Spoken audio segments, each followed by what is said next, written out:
My advice to all Gambians,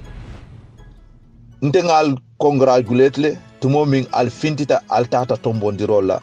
dodo ite bela firmin na pour we banko ta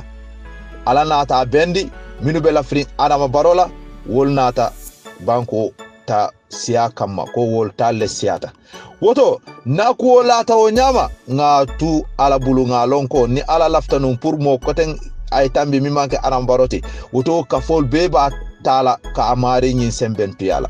boniaje molu ka fol nata ka sembentu ya adama barola woto ala ya kiti wole nyama al salon nyindulalla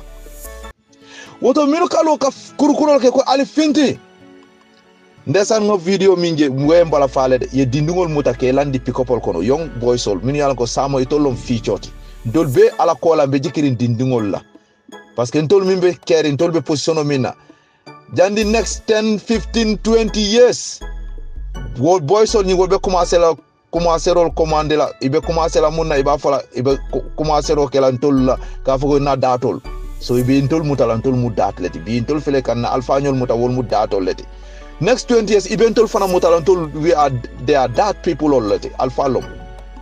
so ni wol dindi wol ning ka fudol ka wuli like UDP ka foko alfintinang ali balang anu alfintina ali balang itela dindi ngo hani dindin kilinteje wo mo bala fa bali alete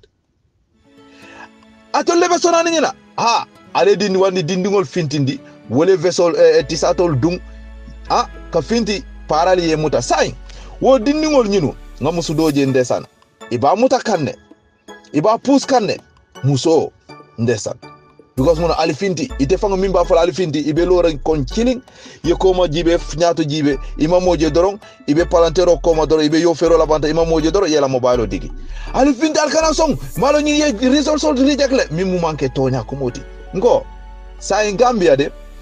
nenero nyi mika ke woje male wati nenero nyi mika fo sain ay min wati wala PPP la jamano jawara la tay mi yalon ko dunia molma awe o nyama soko Gambia man television on soto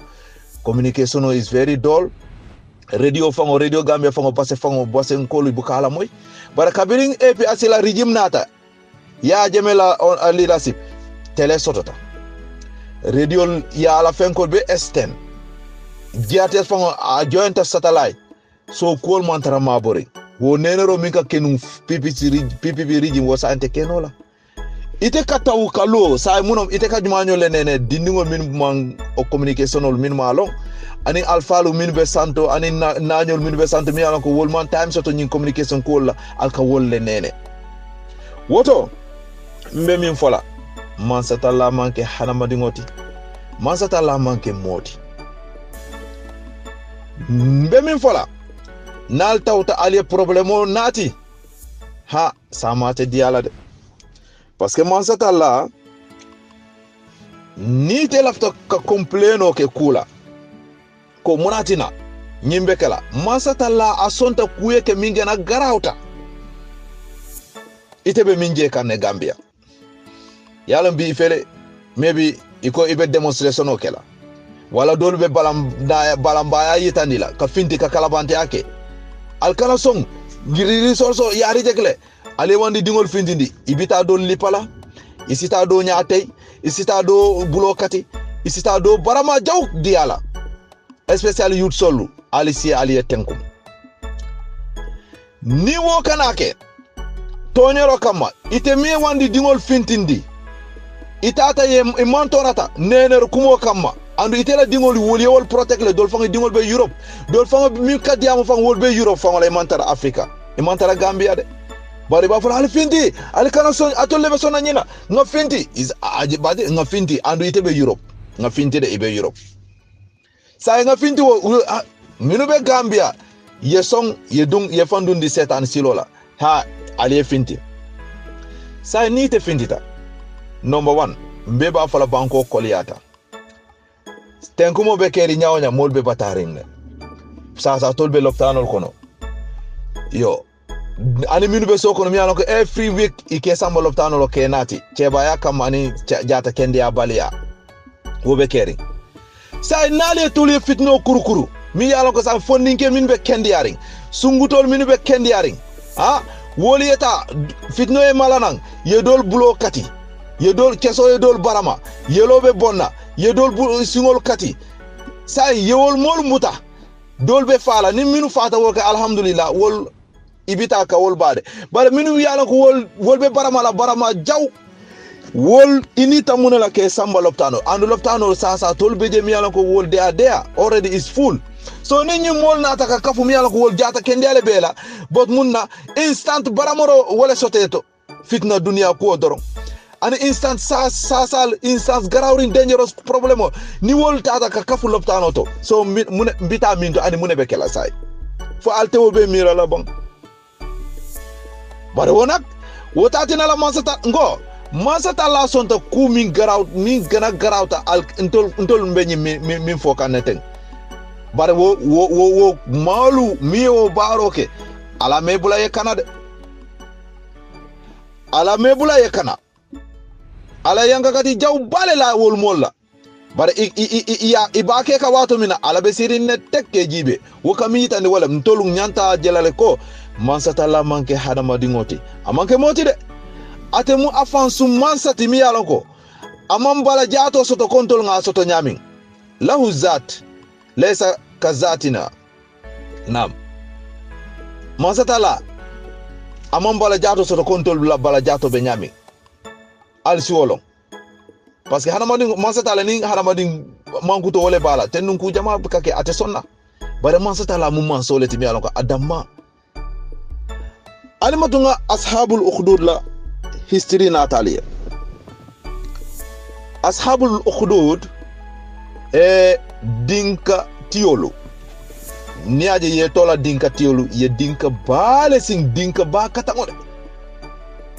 ye lo ba katangol nati lolu yirolu ye wala nati yiro jarolu a garawringolo ye nati ke jolong wo dinko nyinkono dinka ba o kola ya mala amalata fo ala digri ni hayta inata ye muneke wa ashabul ukhdud nyini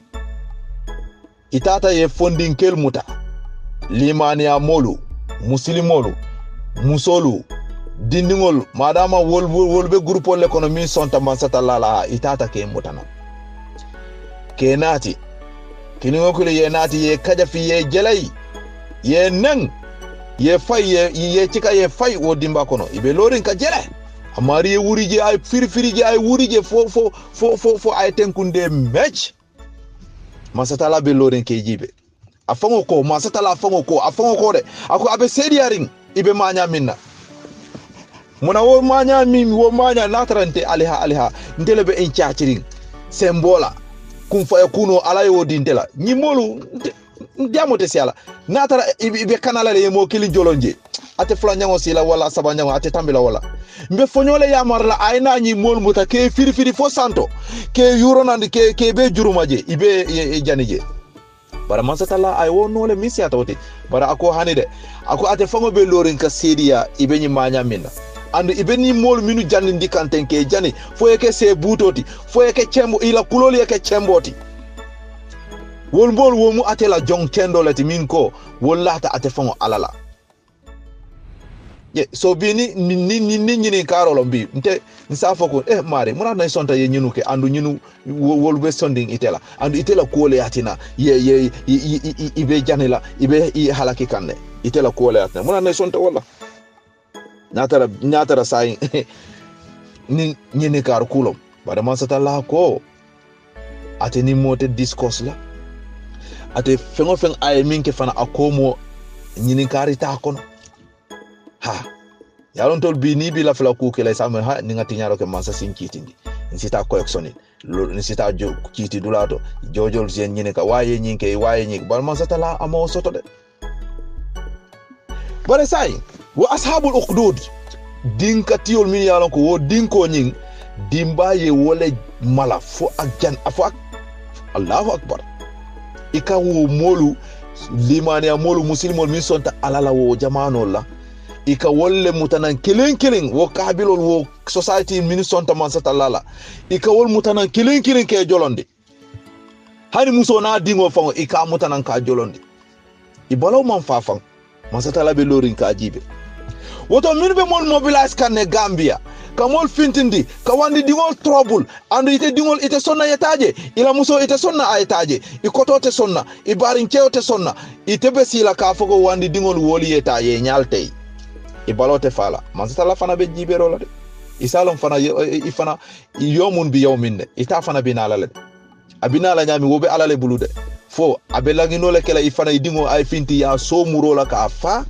o idingo ay finti ala ya dundi accident jaw min abekela dimbati afana ay malaje fo ay fa daw wala anyaete wala bulo kati hey mansatala atelo manso mi ala ko citi tela balo mi ala ko atilinta bakede khairul hakimi atelo mansatala ati parce que ajibe ashabul ukhdud muna garawta katambi woti muna kafa alfinti ale balago ke mole finti eta ye modol nyal teyje so alingin triyes fango jibe imam modol dal tey inyongol jolonta jana modol be o jararo la be o nimiso la hanibi jama beje minu dunta kono wol tusmema